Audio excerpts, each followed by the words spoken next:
Welcome to Surrey's Greener Future. In these podcasts we will identify ways where each and every one of us can do our bit to make a difference. We will also keep you updated about a number of local projects supported by Surrey County Council which are designed to improve the environment. Today I'm sitting in on the second workshop run by Surrey County Council to help kick-start the projects that were selected for Surrey's Greener Future.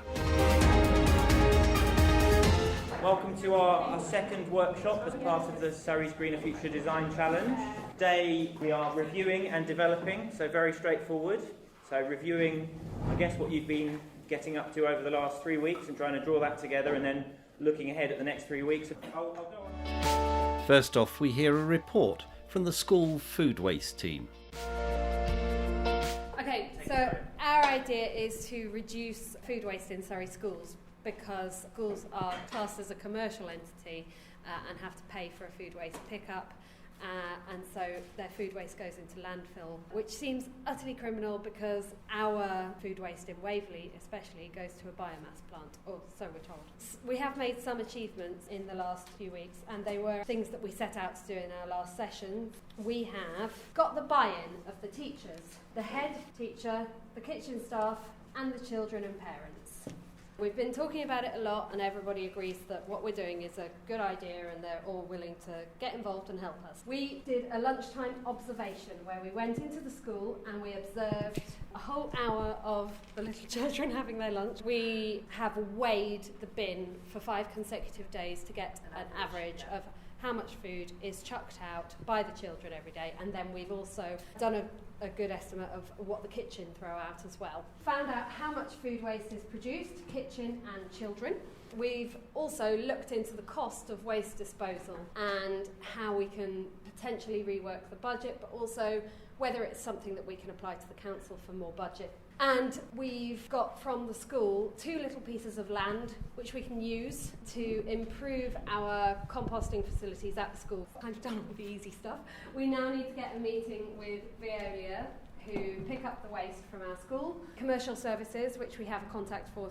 We also have a contact at DEFRA, which we need to decide whether we want to use them, what we want to know. We need to do a clear project plan with goals and timelines. Another challenge is how to get publicity for our project, so I think we might apply to our local newspaper to put an article in the paper, etc. And we have an Instagram page and a Facebook page that's linked to our green team. We also need to put together a rollout pack. So we thought initially we'd probably put together a pack that rolls out for infant schools, because that's what we are, but will include challenges, opportunities that we maybe didn't decide to go ahead with but might work for other schools. Questions. Where are the biomass plants? How do they work? Now, I've seen a brilliant infographic on how biomass plants work. Can Surrey County Council subsidise the food digester composters and wormeries? Would that be a possibility? Because that's something that ideally a lot of schools would have.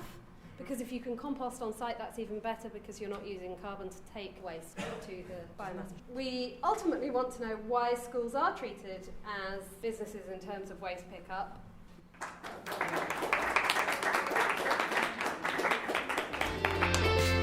Our next report is from the Farnham Cycle Campaign team. So quite a lot's happened since the last workshop. We've set up a new website with videos on there to try and sell the concept to people and present the routes that we've planned, quite a detailed route. We've built ourselves an organisation. We've got about 15 volunteers now. We're trying to set up a bank account, so we're trying to do a constitution and all that boring stuff as well. Some of the members that we've got brought into it are members of the local town and borough council. In fact, we've got the leader of the local council is on our committee, so that everything we're doing he's happy with, and it dovetails into with the local strategic plan that he's doing. Just after the last workshop, we did a survey of train commuters. Got our plans, put them on a leaflet, dropped off the leaflets in the morning to all the commuters, went back in the evening with a vote and got them to vote yes or no, would they use the cycle tracks on a regular basis? And we got 667 yeses, 136 noes, which was 5 to 1 in favour, which is a really good result. And we put that into the local newspaper, and it's been reported in the paper as well. Last Friday, 8 days ago, Jeremy Hunt who is our local MP, recognises there's a huge pollution problem in the town. In fact, it turns out Farnham is in the top 2.5% of the most polluted places in the UK. That makes London look clean. It's a huge problem in Farnham. So he was anyways calling together this pollution summit, and I managed to get a slot to do a presentation there. The output of that was that Surrey County Council have been given an action point to come back and present a costed plan for reducing pollution in the town by the end of April, which is really, really quick for a council to do anything. At least he wants to get this done. And Tim Oliver was there, head of Surrey CC, and he signed up to it and said, yes, we will lead this, we'll make sure this happens. We've got a visit to Waltham Forest, where they've got what they call a mini Holland concept, where basically they're starting to build cycle tracks all over the place, trying to get people to participate in active transport, out of cars, using cycling or walking. And we'll hopefully take our local councillors up there to persuade them this is a good way to go forward. The challenges we've got, obviously, is to find the funding. I had a quick conference call with Jeff, who gave up some of his time a couple of days ago. I took him through the route we're proposing on Google Street Maps, so he can actually see, and with his experience of ballpark what the costs need to be, it turns out it's going to be about $2.5 million probably to do the whole thing. So getting funding of that level is going to be quite a big challenge for us. We obviously need to make sure that the local community is happy for us to start closing off bits of road and things and pavements to turn to cycle tracks. The biggest challenge we've got as an urgent thing is find out who in Surrey County Council is going to run this project for Tim Oliver to actually do a costed plan for reducing pollution in the town by the end of April. And one of our guys decided to go part-time at work so he can spend 1 day a week doing Farnham cycle tracks.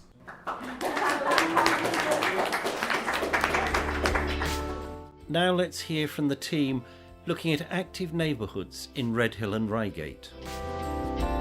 Our plan is to encourage people to get out of their cars and make journeys on foot or by bicycle. We sort of moved slightly away from the cycle network, which was the original idea, to this idea of active neighbourhoods. And so what have we done in the last few weeks? When the email came through saying, congratulations, bring your team to the thing, I didn't have a team, it was just me. And I'm pleased to say that I've built a little team with Bill, which is very fortunate because he knows a lot about traffic management. Another thing that's gone well over the last few weeks is networking with lots of experts, which has been really good. We've also crystallised our plan. We have a pretty good idea of how we're going to get from what is a non-existent active neighbourhood in Reigate and Redhill, with very few cycle lanes which are any good, and we're pretty sure how we're going to get from that point to trying to get some active neighbourhoods in.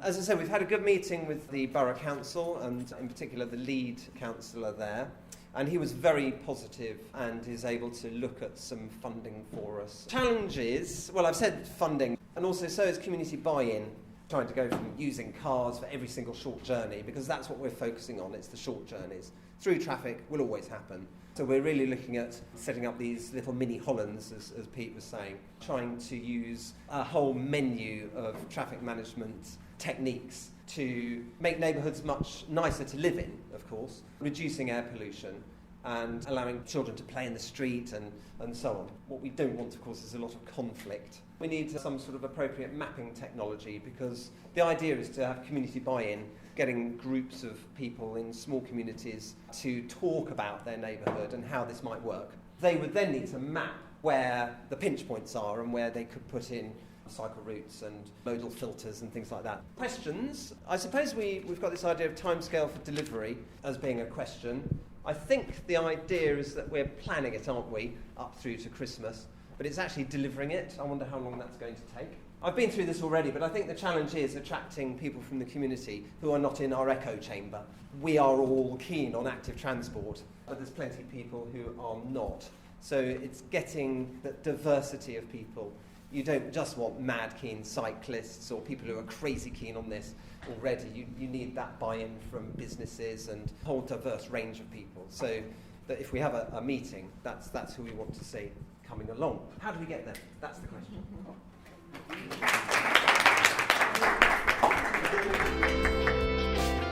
Let's find out about the Green School Pickup. We are the project looking at a green school pickup, so refilling bottles, basically household detergents. Our biggest achievement is we've actually got a business plan, which is quite scary when you look at it. It's 13 pages long, but actually we have a really clear plan actually of what we're actually doing and where we want to go and how we might achieve that. We've made contact with suppliers, so normal suppliers that you'd expect to see in the supermarkets, but also made contact with quite a lot of the more ethically sourced products and set up some trade accounts with them. And then with all of that, sort of having the business plan, we've managed to put together costings and a whole list of actually how the whole thing would work from beginning to end. Now we've got a business plan, we've got a lot of questions and a fair number of challenges to come in. So our biggest challenge actually the last 3 weeks was just time commitment. Challenges around design, about coming up with a logo, some slogans, something to make it really attractive to what we would call normal parents that are far more interested in just going in and picking up something cheap off the supermarket shelf and not just appealing to sort of the eco-warriors that are already out there. Maybe a challenge, maybe a question. It's about the legal aspect of having detergents that we're selling on school grounds. So firstly, from a trading point of view, we just need to find out a bit more about how we actually list the ingredients, any potential allergens on there, and the chemicals, because they are chemicals that we're selling. And the biggest challenge is to come, which is actually approaching the stall. So we spent our time putting together a business plan, because what we didn't want to do is phone the school, say, can we have an appointment, say, come in tomorrow, and we didn't have anything to actually talk about. So some questions: how are we actually going to do this? Where are we going to store these chemicals? Where are we going to wash out these bottles? How are we going to refill them? We probably will initially just do it out of our own sheds, but we don't want to just do that, because the idea is that we roll this out to all the local schools. So we need this to be reproducible. And the other question is, can we open up to the public? So it's really great being able to sell to parents, but if we're using, say, the teacher's car park at pick-up time, can we just have members of the public walking in and buying? Because that would be brilliant if we could just open it up even further. So by the time we've got everything together and got a solid plan, we probably won't roll out until the new academic year, if I'm honest.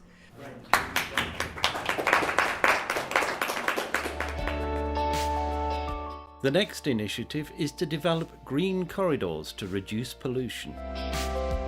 In terms of what we've been up to and whatnot, it might be advisable just to restate what it was that we were trying to do in the first place. So our objectives were to encourage tree planting and essentially wildlife across the county, reducing climate change, pollution and so on. And how were we going to do that? We were going to try and achieve this by providing a template with guidance. The issues that we found, and this is a project that we already do, so we've already planted a couple of hundred trees locally. Where street trees die off, we put them in.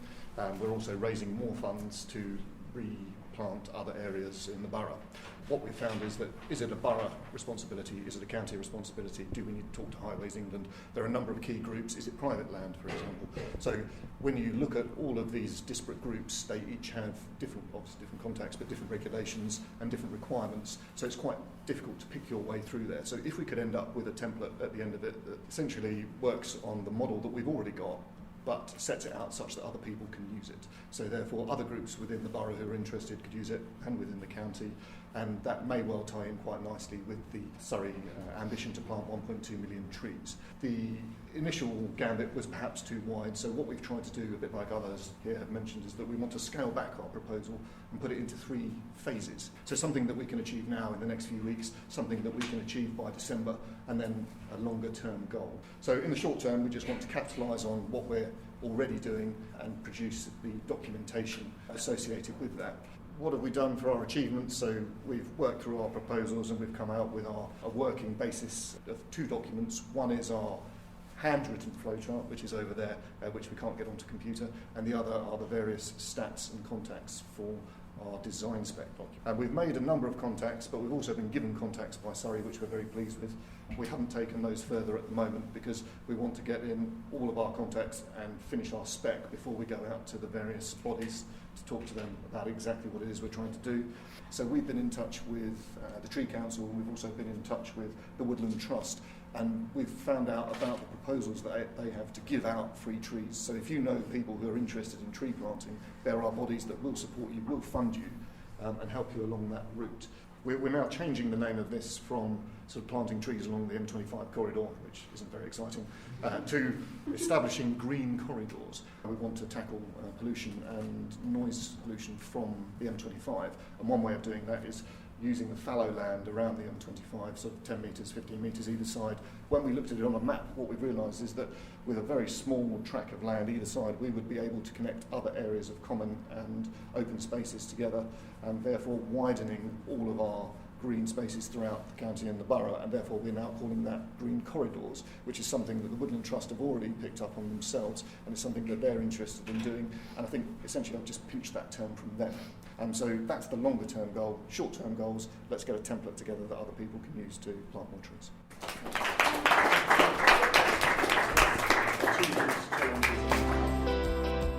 Now let's hear about the Land Hands project.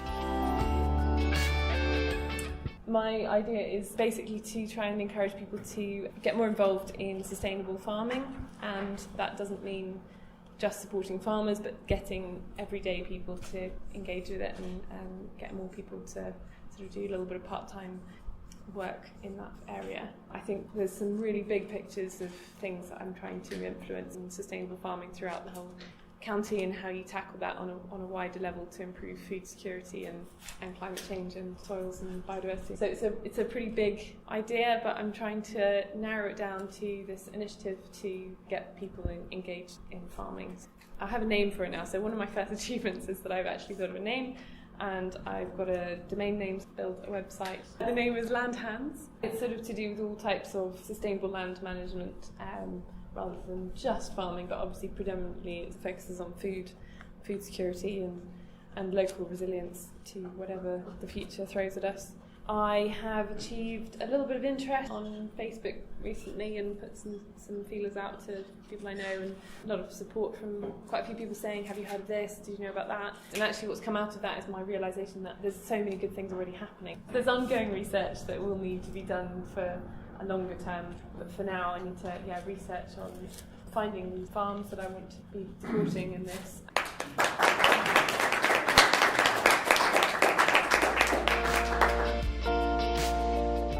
Our next report is about a solution to air pollution. My idea was a solution to air pollution, so just encouraging people to get out of their cars and walk, cycle, use public transport, so it links in really closely with the cycling ones. Because my idea was very broad, my main aim was just trying to narrow it down to what actually I'm going to focus on. So I achieved a location. I decided to go with where I live and did a 5-mile radius around it. So it's areas I know, so if I'm looking into cycle lanes or something like that, I at least know where I'm cycling. And I've spoken to a few people. I spoke to the lady who looks after our travel survey at work and just asked her what the questions, because she sent me the sample. So I've got an example of that, and also Chris put me in touch with their NHS at St Peter's and Ashford Hospital, because they're looking to do this, and they just wanted to bounce off some ideas. So I had a really nice call with them this week. They were telling me what they do, and so we've actually got another call in for next week. So I think I want to do some more preparation for that call. My main challenge has been time. I started a new job 2 weeks ago, so I was like, whoa, this is a bit too much for me. And also not having a team. Not that I've tried to contact the businesses yet, but I can imagine my challenge is going to be when I do go to contacting them, are they actually going to, A, listen to me, whether they actually can get their staff to do it. So that's a couple of challenges. And then a couple of questions. Now I've worked out my location, it's just finding a list of businesses. I'm going to go for the business with over 150 or so employees in those kind of areas, and the best person in those businesses to contact. And then I did have a quick look at the Nottingham motorcycling levy, which sounded great. So I was then thinking, do we have any of the big multi-storey car parks in the council that we do charge businesses to park in?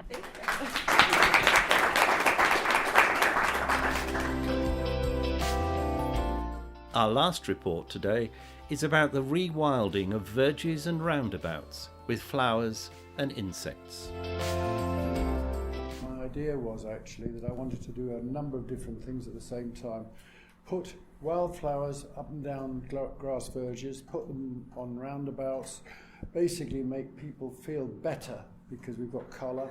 I want colour all the year round, so the flowers are going to be of a different type and it will continue throughout the year. In the context of this, we will save insects. We're going to have butterflies that we've lost so many of. We're going to have bees, and it should save SCC money, because the idea is reduce the number of verge cuts, and through the reduction in verge cuts, you've got a saving. So, It was quite interesting because I looked at the objectives that were there, and you remember 3 weeks ago I insisted on having bees put on the chart, which were duly put on. And the answer to the questions are as follows. I put down discussions with SCC rewilding. Didn't happen. But I got a very good discussion about the cost of verge cutting. So that was positive. RHS was down as advice. I wanted to know exactly what to plant, when and how, and all the details. Didn't want to know. But I found a botanist. And this botanist, who's very, very able, produced a 2-page document telling me what I should plant when. We went into discussions about roundabout diametrics, including do you have little verges around the outside of a roundabout, in other words, plantings, and then flowers in the middle and all the rest of it. So that was positive. I also found some sponsors for one roundabout. That's good. But the most important thing was that I got focused on the project.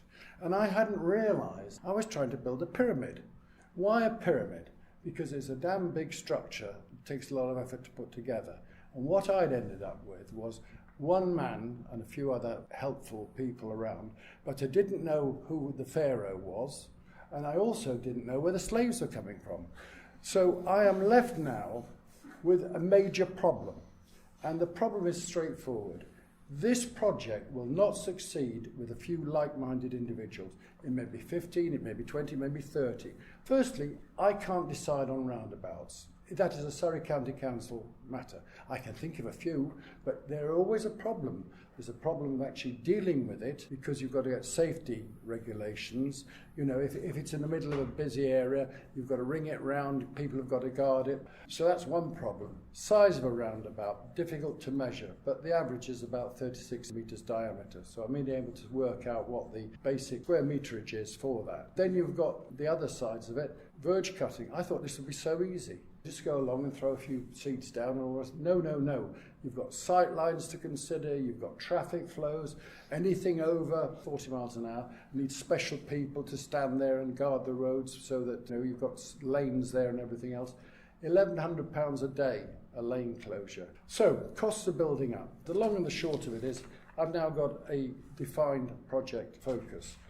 And I need buy-in from an organisation. And why do I need this buy-in? Because this is not unique. Recently, I think it was last Saturday's Times, referred to the fact councils have already done this very successfully. Durham, Perth, Tottenham Hale Village, and Amersham. I can't ring up Amersham and say, oh, by the way, how much did it cost you? How did you do it? The experience can best be gained by a county council where a cabinet member rings up the equivalent in that particular county and says, guys, how did this work and how much did you save? Challenges, got down here, okay, response from RHS and SCC, and quantification of the project overall, funds and folk. Funding of this needs to be determined. And my real question is how to pull this project together, because I want to find the pharaoh. I'm not disillusioned by what I'm trying to do. In fact, I'm very heartened, because it does have benefits of global climatic change benefit as well.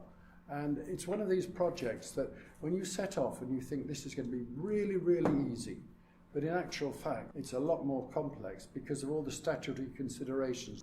So, that's it. Thank you. Sorry.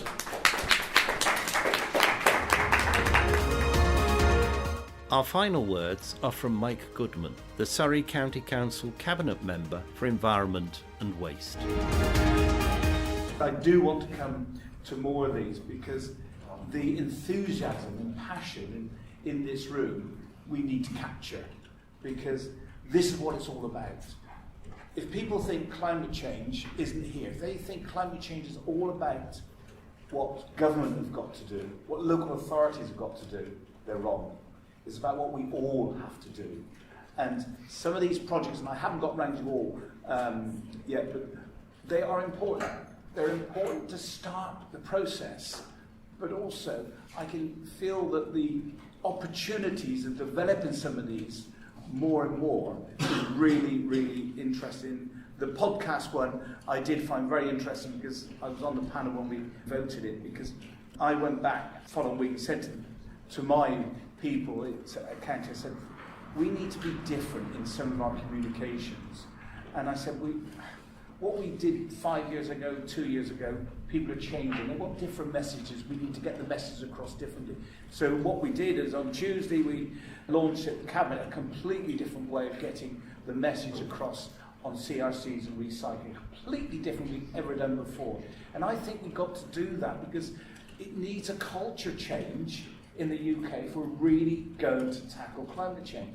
It cannot go on the back burner, it's got to be on the front burner, and it's got to be now we've got to do those things. So I want to congratulate you all, for some of your ideas, and I'm absolutely confident they're going to be developed, but also for the time you're giving up coming here today. And also thank you for the support staff from Surrey County Council and others who have come along today and others. It's really important, and I'm quite excited about it. I'm probably a bit too passionate about it, if you can be, but I want to see us make a difference, and I think Surrey can.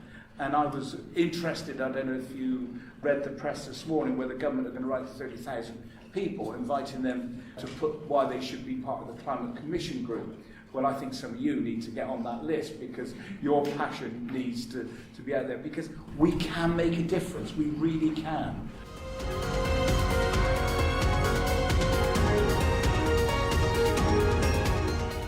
This podcast has been produced by the Mr. T Podcast Studio as part of Surrey's Greener Future programme. Please use this material to help inform others.